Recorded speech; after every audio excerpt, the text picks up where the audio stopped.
Hello everybody and welcome back to my channel. Today I'm doing another client tutorial.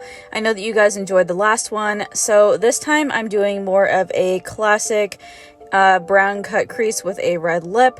It's kind of more of a vintagey sort of style, but I really liked it on this specific client just to bring out her blue eyes, and she fit this look absolutely perfect.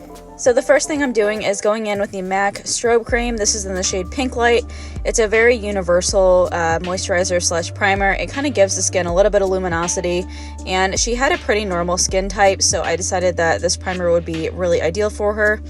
Next, I'm just going in with my Anastasia brow brush, and I'm just going ahead and brushing out her brows first just to kind of get a defined shape.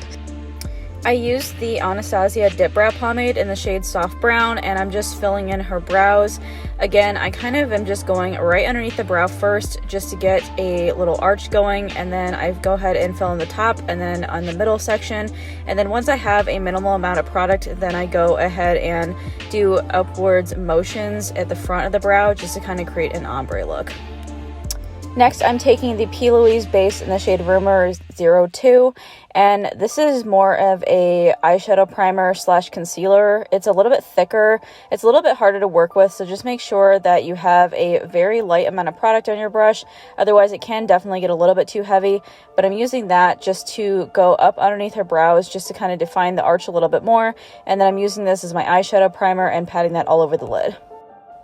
Now you'll see me just going up and over her brows on the top, just with that Plouise base again, and this will just define the top of the brow. You'll see me going back over later with foundation because sometimes it can get a little bit light up there since you're using a different color than the foundation color. So I just am going to go ahead and pat that out just with a damp beauty blender and making sure that everything is smooth and ready for eyeshadows. So I'm first going in with the Anastasia Soft Glam palette. This has got to be one of my all-time favorite Anastasia palettes. It's a really good neutrals palette. I will probably have to find a picture and put it up top. So I'm just going in with a tapered crease brush here, and I'm just sticking that right in the socket of the eye. And I'm just using tapping motions. As you can tell, the Plouise base actually isn't meant to be set, and so you kind of have to use packing motions and then start blending out smoothly. Otherwise, the colors can stick exactly where you put them. So this base is really nice and everything, but it's just a little bit difficult to work with, but it's really nice at making eyeshadows super pigmented. Next, I'm going in with the Inglot 97 gel liner. This is more of a champagne-y kind of gel liner, and I like using it for cut creases as opposed to an actual liner on the eye. It's really good at helping to adhere pigments later, so I'm just cutting out the crease with that.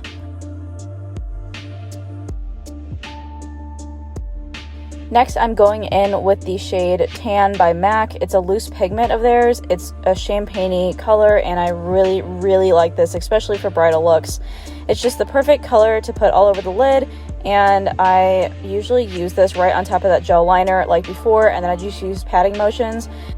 Next, I'm taking the Inglot 77 gel liner. This is again a very black gel liner that dries down super quickly and does not transfer, which is great, especially for people with hooded eyes like myself. And I'm just lining a thin line right along her lash line there. Just try to get it as closely to the lash line as you can so there's no gaps.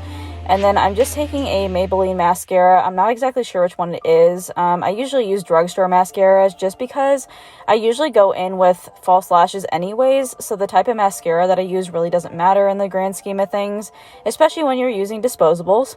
So next I'm going in with false lashes. So I'm actually using the Ardell Wispy lashes. These are one of my favorite lashes at the moment. I know everybody has probably raved about them at one point in time, but I just hopped on the bandwagon, so I decided to go ahead and purchase the Ardell Wispies. I've had the Demi Wispies for a pretty long amount of time, but the Wispies are just a little bit longer, and I love the look of them on mostly everybody that I've tried them on. So now I'm just going back in with mascara, and then I'm just coating those lashes just to blend in her false ones with her real ones. And then I'm taking that gel liner again with that angled brush and then going back over her lash line. This will just make sure that the lash band from the false lashes is completely concealed and just blends in a little bit better. Now I'm just taking a makeup remover wipe and I'm just cleaning up the fallout underneath. When you work with pretty dramatic colors, you can definitely get some fallout. Now I'm just taking that same concealer brush that I used for the eyeshadow primer, and I'm just dipping into a foundation here. I'm using the Atelier Ultra Pro foundation. This has been one of my all-time favorite foundations. I switched away from the MAC Studio Fix foundation because I felt like it was a little bit too drying for some people, and the Atelier foundation has been my hero product. So it's actually silicone based as opposed to water or oil based, and that's the same formula that Airbrush makeup's made out of. I'm pretty sure I mentioned that in one of my other videos, but just in case you have not heard about it, it's a miracle product. So it works mostly on every single skin type, and I'm so excited to have it in my kit now. I'm using the shade 6 and 4 combined on her, and then I mixed a little bit of the Heat foundation, which is actually one of their shade adjusters. It's actually a pure red shade, and this will add a little bit more of like a pink tone to the foundation. The technique I like using when applying foundation is just taking a concealer brush and drawing lines all over, just so I can kind of control where the product goes, and then I take my damp beauty blender and just blend it out and work in sections. Next, I'm going in with the Too Faced Multi-Sculpting Born This Way concealer, and this is in the shade Light Beige and Sand. I just combined the two shades just to get the right color for her, and I'm just going right underneath her eyes with that concealer brush again, and just tapping that out with my damp beauty blender, and then I'm taking it right down the center of her face.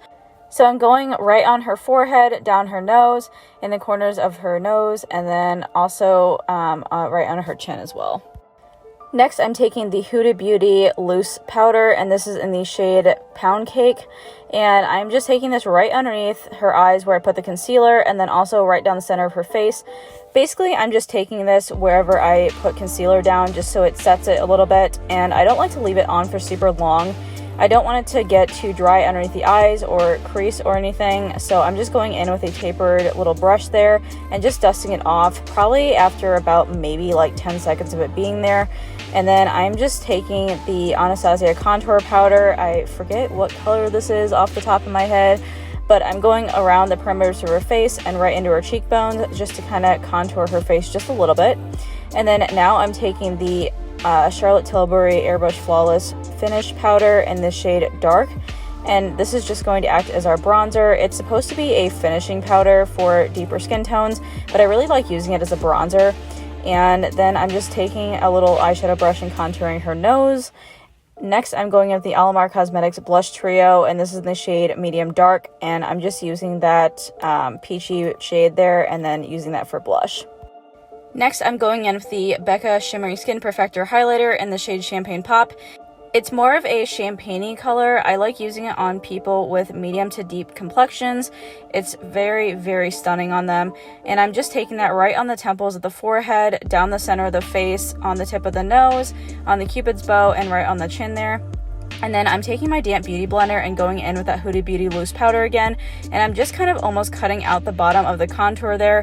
It's just going to kind of define it a little bit more and kind of create a sharp line. And then I'm just going to leave that on there while I do the lower lash line. I'm just going in with the darker brown shade from the Anastasia palette we used earlier and just going right underneath the eye with a flat brush there. Then I'm just taking a clean little fluffy brush there and dusting off the excess powder. And then I'm going in with a little disposable mascara wand and going right underneath with lower lash mascara. The last step is lips. I'm just going in with the Buxom Ruby Temptress lipstick.